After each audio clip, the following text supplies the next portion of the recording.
Good morning. Ako po si Manny Viloria of Vilor.net at ang pag-uusapan po natin today ay yung Supreme Wealth Alliance Ultimate Spillovers. Ano nga ba itong mga spillover na ito? First, let's define some terms. Now, what is a spillover? Spillover, your upline or someone above you brings in a direct customer who gets placed under you in your Pay Plan 1 matrix. Or, one of your uplines, downlines, cycles. Nakabuo po siya ng grupo ng 6. Cycles and reappears under you in your Pay Plan 1 matrix. We also have the term spill under. That's when someone below you helps fill your Pay Plan 1 matrix. So, tingnan po natin yung diagram para po mas madali. Demo of spillover scenario 1. Okay. Ito pong upline ninyo. Scenario 1, you are placed automatically by the SWA Ultimate System in position 1 of your upline's current matrix. Automatic po ito, no? Nagkataon po, posible na dyan po kayo ma-place, depende sa timing ng inyong upline. So what happens?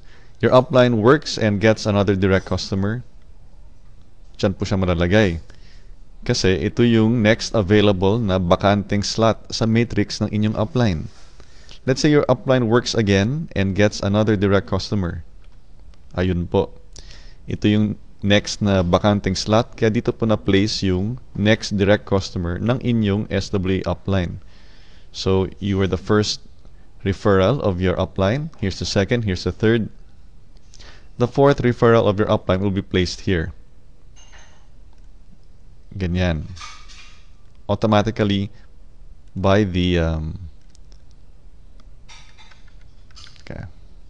it'll be placed automatically by the system.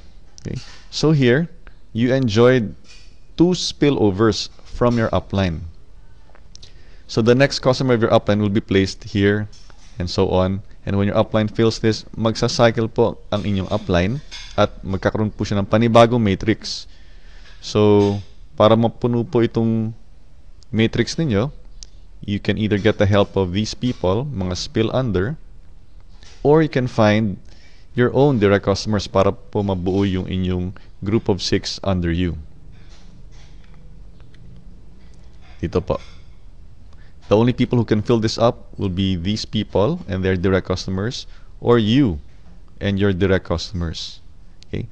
How do you get direct customers? Meron po tayong tutorial sa pinoybiznow.com.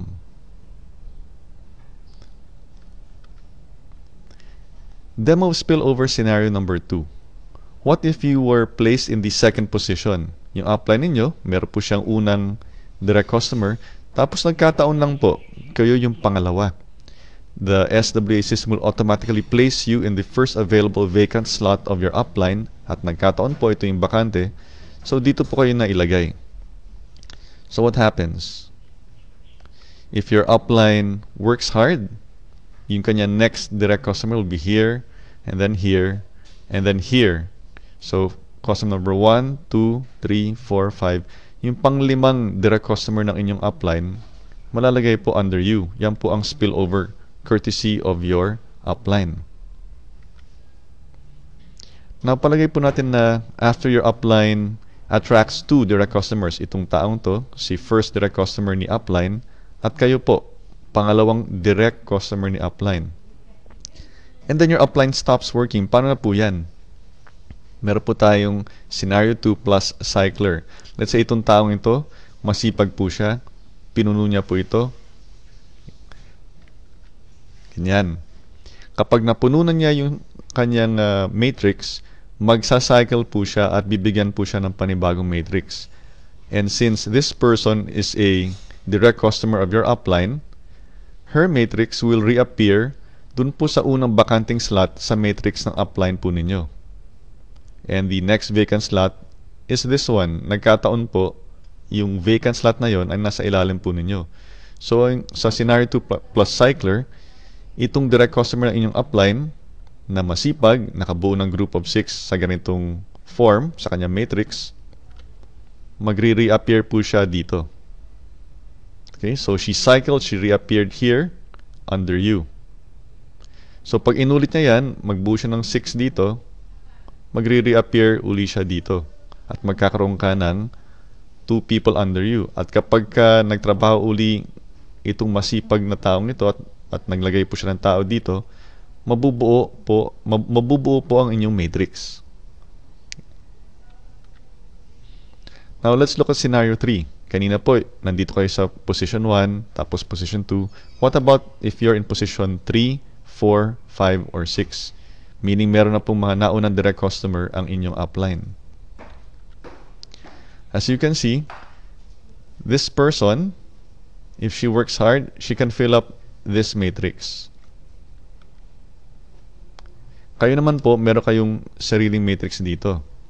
So, kung titingnan natin itong blue line, blue rectangle na ito, ang mapupuno lang niya will be this, this, this, and this, and this. Itong nasa blue rectangle. Magsa-cycle siya, dito na siya mag-a-appear. Gaya po ng kanina, yung scenario 2 plus cycler.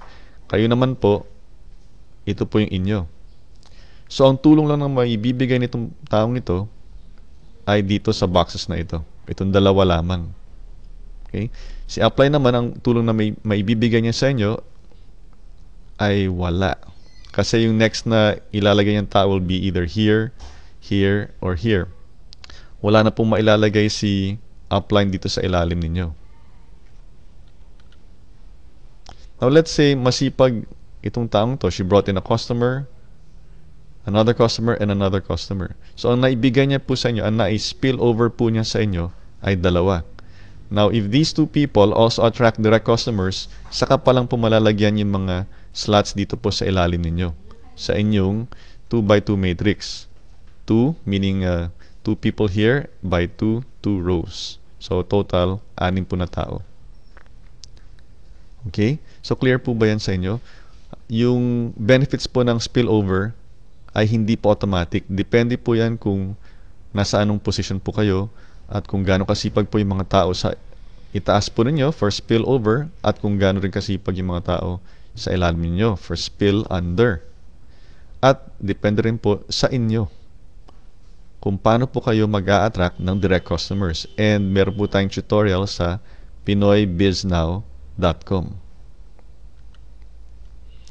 So there you have it, the demo of spillover based on 3 scenarios, whether nandito po kayo sa first position, sa second, or sa third, fourth, fifth, or sixth.